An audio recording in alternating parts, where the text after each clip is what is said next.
Imagine if I put this right here. I bought one of these and I put it Skibbity da skibbity. Oh, I'm drawing on my finger. Hey, I got my finger.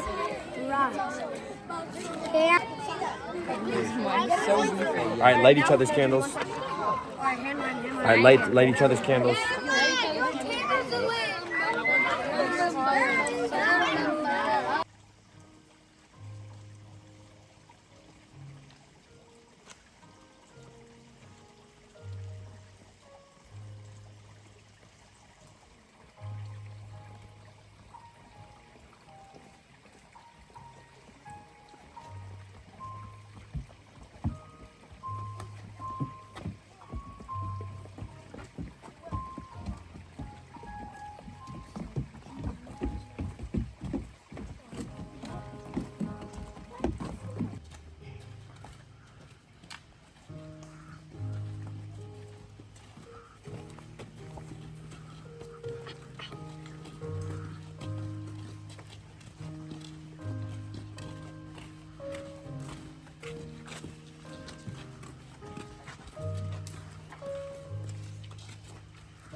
To worship is to stand in awe under a heaven of stars, before a flower, a leaf in the sunlight, or a grain of sand.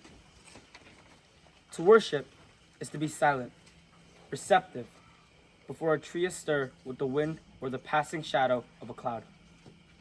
To worship is to work with dedication and with skill.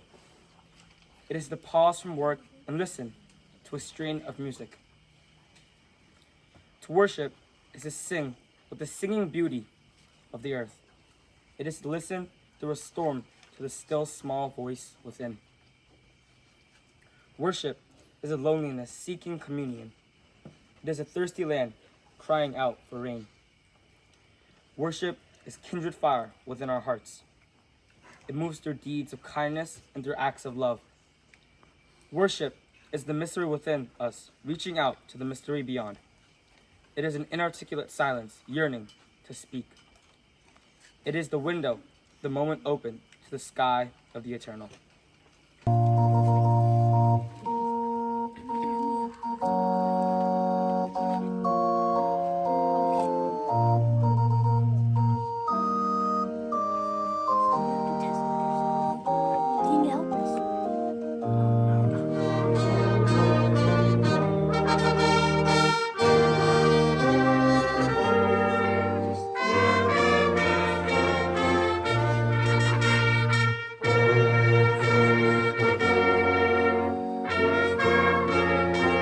Please join me in reading the Mowgli prayer.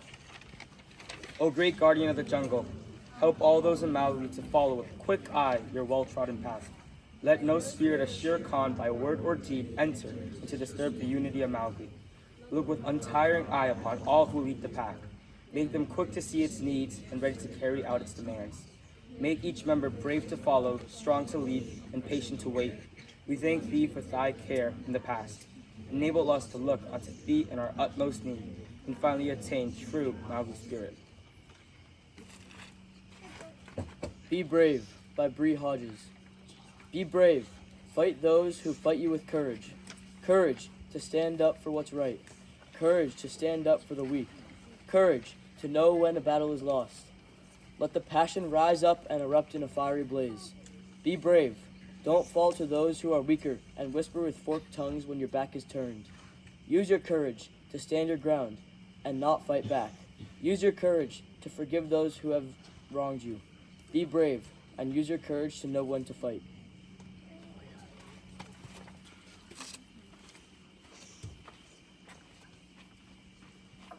Good evening, everyone. For those of you who don't know me, my name is Jen Devine, and I am a proud Mowgli mom of Daniel and Panther. Before I get to the heart of this talk, I want to share my favorite Mowgli story. It demonstrates the exact moment I truly came to believe that Mowgli is a magical place. which actually happened after I had already decided to send Daniel here and after drop off that first year. Many of you likely know that Daniel has an older sister and she's at Onaway. She's actually graduating tonight, woo. And she was going to be returning to Onaway for her second summer. And I'm like, what am I going to do with Daniel for 7 weeks without a sibling to entertain him? And my husband and I still work. So I thought about it and I got introduced to Director Nick and we decided to check out the Cub program. So Daniel had just turned 8 and he qualified to come as a Cub. And we talked about it and we decided that he would try it for 3 weeks. And when I came up to visit for Onaway Fair weekend, I'd take him home. So imagine my surprise when on the second or third day of camp, I got a text message from Director Nick. And it was a picture of a postcard because Daniel's handwriting at that time was so big that it overflowed the bounds of the postcard and it wouldn't be able to be sent via regular mail. And the postcard said this, and I quote, "Dear Mom, first day was the best. Most of the day I played Gaga. Can I stay 7 weeks? For I'm having so much fun. I hope you are too. Love, Daniel." I actually had to call Director Nick and make sure that Daniel wrote that himself and not under coercion. And then I had to ask Director Nick, what would it look like to leave him here for 7 weeks? We hadn't planned for it. We hadn't prepared for it. And after only a few minutes, the decision was made and he ended up staying all 7 weeks. But the moment that I got that picture and had that conversation with Director Nick, that's when I knew. I didn't know exactly what was so special about Mowgli to compel him to send that postcard after only 2 days. It wasn't about playing Gaga. You can play that anywhere. But my gut was telling me that what actually inspired him to write it and what inspired Director Nick to reach out to me as a mom who was nervous, that was the something magical that was afoot. So ever since then, I decided that whenever I came to visit Mowgli, whether it be for drop-off, parents' weekend, crew weekend, I decided to carefully observe everyone and everything around me. And now I want to share with you a few of the things that I've noticed over the years. I've seen really shy, quiet boys grow into confident social leaders among their peers. I've seen dynamic, outspoken boys willingly take a step back to let someone else share the spotlight. I've seen groups of boys from all different walks of life whom you might never expect to see hanging out together become the best of friends. I've seen boys take a risk in an activity they weren't interested in, only to discover a brand new passion.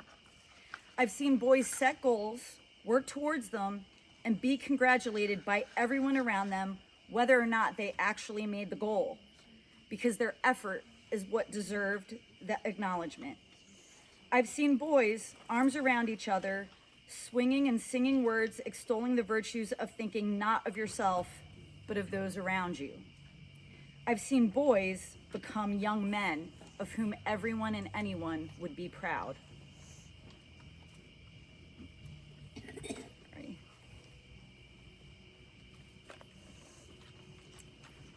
To summarize, I guess that even though I've really only had a few short moments here and there each summer to see all of you in action, what I'm saying is that I clearly see all of you upholding the Mowgli core values: kindness, respect, generosity, humility, leadership, and service.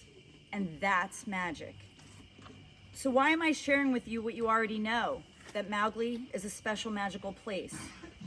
It's because I want to help emphasize just how important that is and how important each of you are. This world can be a really scary place sometimes. And I don't mean scary in a horror movie way or a 6 o'clock news kind of way.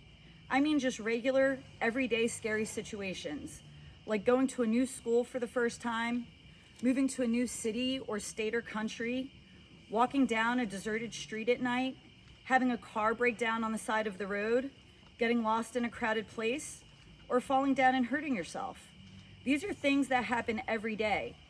And as I look at each of you, from our youngest cubs to the Denites and junior staff, I am telling you that when any of those situations occur, I would hands down prefer to find myself in that situation with a Mowgli man nearby. The world needs all of you. Whatever communities you find yourselves in when you're not at Mowgli, those communities need you, and they need you to bring with you all that you have learned and all that you have become right here during these 7 weeks.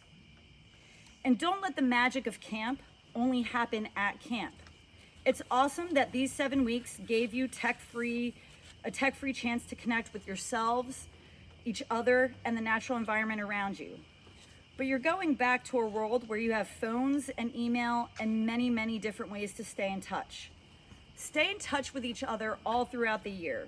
Stay in touch with the campers who came before you. And when you are the alumni who come back to visit for crew or other events, make sure you connect with and then stay in touch with the campers who come after you. Stay in touch with Director Nick, Mr. Galitti, and Coach G. They're keeping Mowgli safe and strong for you. And not only would it make them happy to know how you're doing, it would also be good for you to remember to ask them how you can help them. Because I will leave you with a final reminder that to me embodies everything I know and have observed about Mowgli. And that reminder is, for the strength of the pack is the wolf, and the strength of the wolf is the pack. You are the Mowgli pack. You are each other's strength, and each and every one of you makes Mowgli the best, strongest camp in the world. Thank you, and happy hunting.